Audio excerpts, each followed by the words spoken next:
everyone. Hope you guys are doing all right. I know I say that every week, but I really am praying for you. It's been a while since we got to see you, so let's just keep doing these videos. I hope you like them. I hope you're listening and learning from it. Tonight, I kind of want to piggyback off of what we talked about last week. Last week, I talked about calling with you guys and our calling from God. And one of the verses I brought up actually came from Luke chapter 16, verse 10, which says, "One who is faithful in very little is also faithful in much, and one who is dishonest in very little is also dishonest in much." I want to dig into this verse with you guys tonight and take a look at what it means, because it also relates to a verse in Psalm 75, verses 6 and 7, which say, "For not from the east or from the west, and not from the wilderness comes lifting up, but it is God who executes judgment, putting down one and lifting up another." What these verses are talking about is promotion. Promotion is really from God. Being moved up in a position, getting a new position, any of that is really from Him. So be it that you became a captain on a team, or you become the first seat in the orchestra, or a vice president or president of a club, or maybe you even got a promotion at a job, all of those things are from God. And so I want to dig into that, because knowing that it's from God, it's pretty safe to say that demotion and also being passed up on a promotion can come from God. So we're going to look at all three of them. We're going to dig into how that looks a little bit, and hopefully it helps you guys to gain a little wisdom for now in life, but also as you grow up and you get jobs, about how to navigate promotion or demotion or even getting passed up. So first of all, being passed up in a position, so you don't get to be a captain, or you wanted to move up in a position at a job and they didn't give it to you. That can come from God. And it might be God saying, hey, you're not ready for this, and you need more time where you're at, learning the skills that you have there before you can move up. It can also mean that you really aren't responsible enough for it yet. And take that as a challenge. So if you are striving to be a captain on a team, and you don't get the position, look at the person who did get it and look at why they got it, and start striving towards the things you need to work on to become the next captain, the next person to be able to take that spot. Take it as a challenge. Take it as a learning curve. Don't let it beat you up and say, man, they didn't give it to me. I'm good enough for it, but they weren't willing for me to become the captain. Don't look at it in the negative. Look at it as a chance to really grow, because at times that's what it's really about. We need to learn from it. An example from my life: when I was at Andover High School, I wrestled there for 4 years. At that time, the wrestlers voted for who their captain would be. Now, my dad was a coach for the team also, so after the votes were all said and done, I usually heard who got voted for overall, or in like everybody who got voted for. And 3 years that I wrestled there, I got votes to be a captain. But I did not become a captain until I was a senior. Now, even at that time, I knew I wasn't ready for it. I was not mature enough. I was a very quiet kid. I did not know anything about leadership. So I was not ready as a sophomore or even as a junior to be a captain. And I know God knew that, and that's why I got passed up on to become a captain. Now, my senior year, I ended up being one, and I think I did okay. I'm not saying I was great at it, but I had more of the tools that I needed for that. And so remember that being passed up on isn't always a bad thing. There's another reason we get passed up on, and I'm going to show you guys that a little more, because it also relates to demotion. By reading this, where it says in Psalm 75, verse 7, it says, putting down and lifting up another. Demotion can come from God. Maybe you weren't faithful or responsible in something, and so you needed to be knocked down. You needed to be humiliated and humbled to learn from it.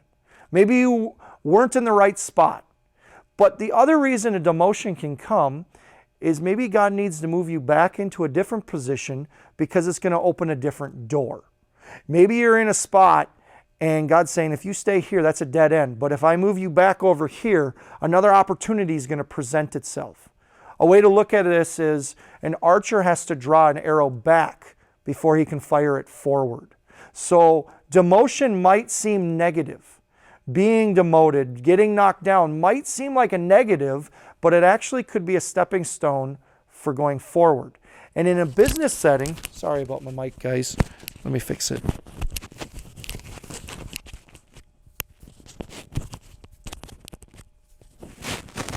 There. In a business setting, a lot of times at leadership classes, they tell us that our plans in life seem to be, linear. We're moving along it.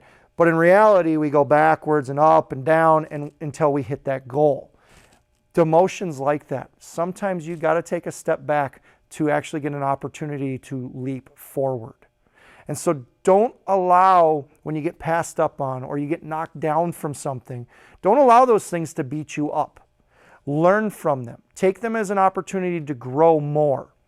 Because promotion is from God. When we are faithful with little, eventually it turns into more. When you show yourself to be responsible with a little bit, eventually someone gives you more responsibility. You go from what would used to be called a busboy to being a waiter or a waitress. You get to take on more responsibility. Now, something to remember there.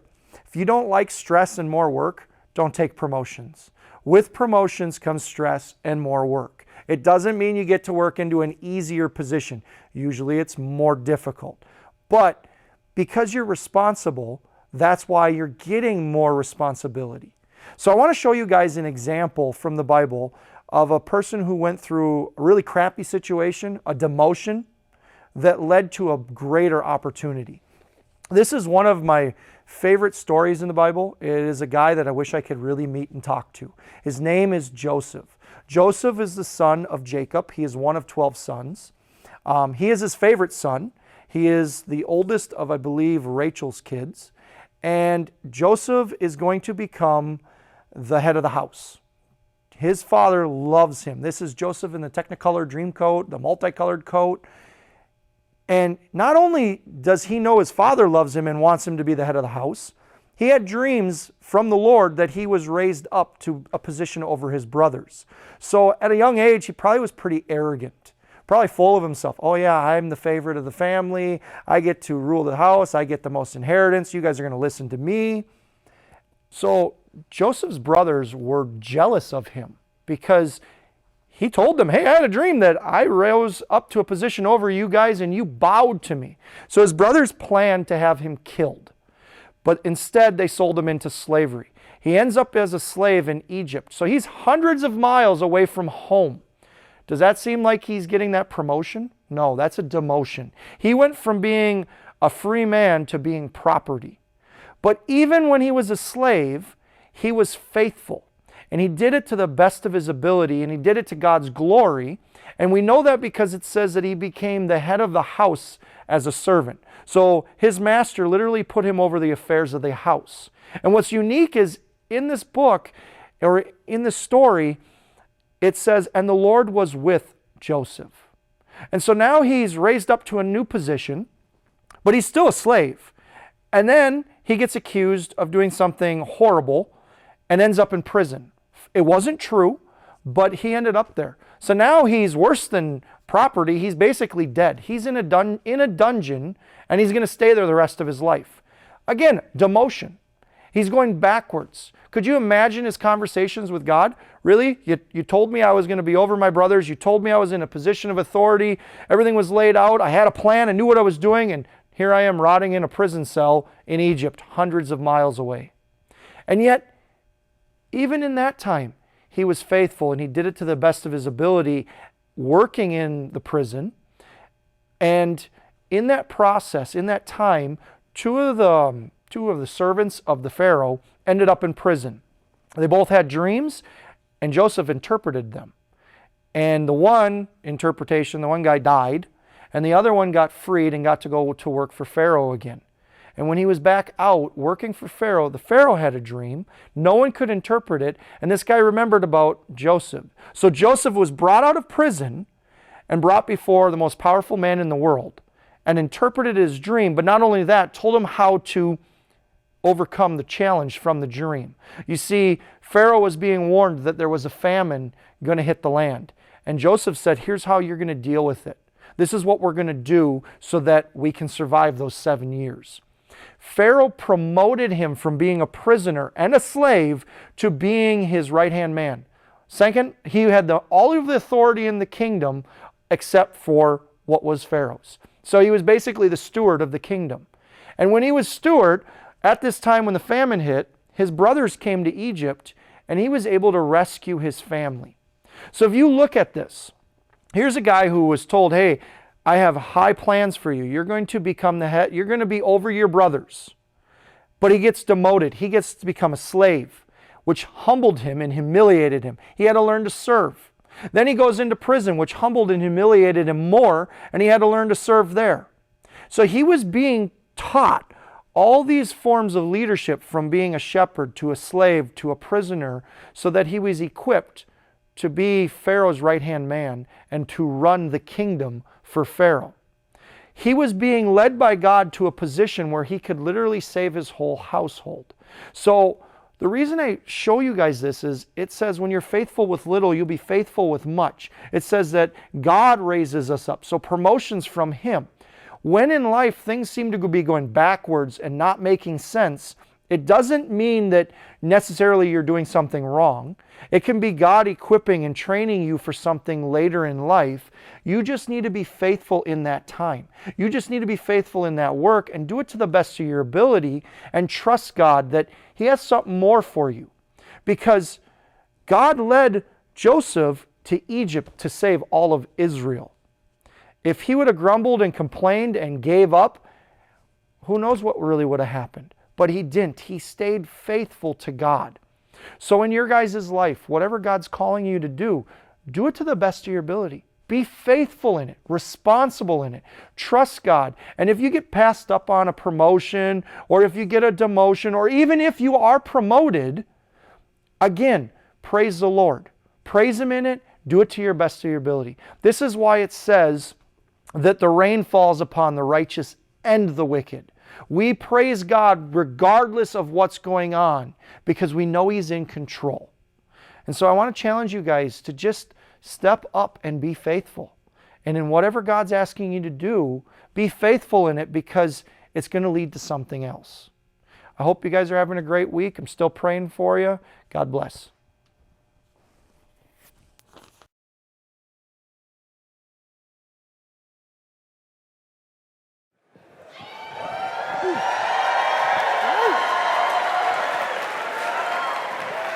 Joe.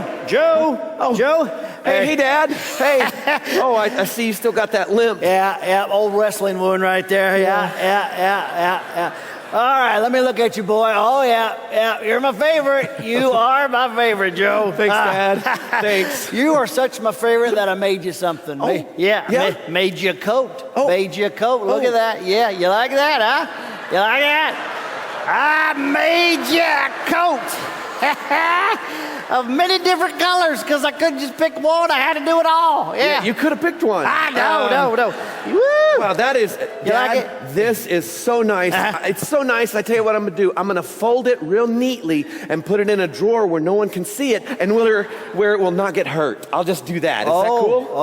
Oh, I see. Oh. So you don't want to wear my coat, huh? What? Oh, no big deal. Don't wear your papa's coat that he made you. That's fine. Took me twice as long because I have this limp, but don't you worry about a thing. Don't you worry about a thing. All I did was wrestle God so you could have favor and blessings, but no, don't you worry. Deceive my own brother, hairy thing, just to try to, make my family a little bit better. Don't you worry about a thing. Don't you worry about a thing. Don't try to... What is this feeling inside? Oh, yeah. That's an order of guilt with a little side of shame that I made for you right there, yeah. How do I make it go away? You don't. You just rearrange it in your life. That's all there is to it. But here's what you do. You want to please Papa, don't you? Want to please your Papa? Then put on the coat. Want to please Papa? Please Papa. Fine. Okay, Papa, don't preach, okay? I'm in trouble deep, but I've made up my mind. I'm gonna wear the coat. Yeah. Oh, yeah. That is nice. You know, back in my day, for us to see colors like that, we had to bang our head against a wall. Yeah. But you just get it for free because you're my favorite. Yeah. What do you think? I think it looks like a Care Bear threw up on me. Yeah. Oh, it's beautiful. I want you to wear that around with pride because you're my favorite. Yeah. I get it, Captain Gilts-a-Lot. I get it, all right? Hey, do your brothers know you're my favorite? I think they do. I'm gonna go tell them. No, you don't have to. He's my favorite! And he was his favorite. And look, Jacob had no problem telling his other sons that Joseph was his favorite, and that tended to cause some problems between Joseph and his brothers. Hey, Simeon. Hey, Joe, what's going on? Just wearing my coat. Yeah, you've been... Do you see the coat Dad gave me? Yeah, I see it. Yeah, you've been wearing that sucker around town all the time. I know, it is so cool. I don't know about that. No, yeah. Jealous. Not really. No. Hey, did Dad give you a coat? No, he didn't give me or our other brothers coats after we realized we couldn't measure up in Dad's eyes compared to you. We just stopped caring, I guess. Oh, man, that's crazy. I stopped listening to you a few minutes ago. But anyway, what I've learned is it's really all about me. So, in fact, speaking of me, I'm glad you brought it up. Here's the thing. I had this dream the other night. Do you ever have dreams? No, we stopped dreaming too ever since, Yeah, well, anyway, again, I don't care. Yeah. But here's the deal, okay? I had this dream. It was so crazy. Like, in my dream, like, I was awesome, which seems real. And you guys were all, like, bowing down to me, you know? I mean, can you imagine how cool that would be? Like, there's me, and you guys bowing down to me, and all of a sudden this music started playing, and it was all like, go, go, go, Joseph, you know what I mean. Go, go, go, Joseph, here in my dream. What do you think about that?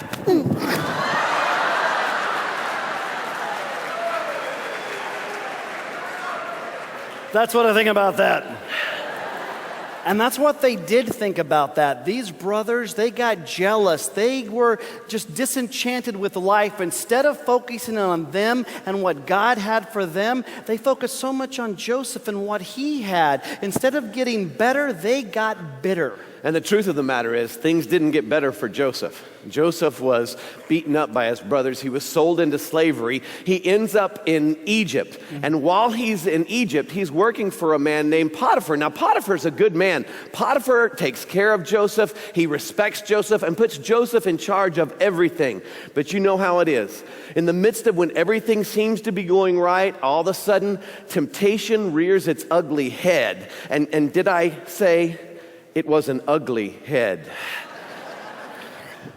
Hello, Joseph. How are you, Joseph? Joseph. Are you Potiphar's wife? Oh, yes. Yes.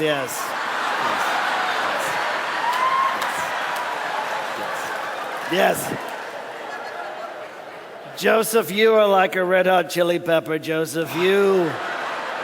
I would just like to sop you up with a biscuit, Joe. This is my temptation.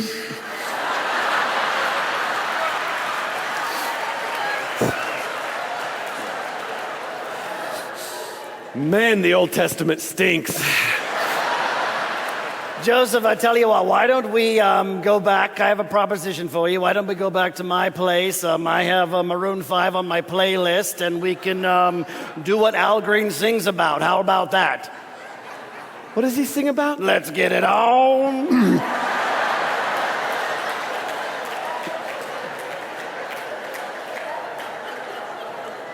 What's the matter? I just threw up in my mouth. And it was much better than what you just described.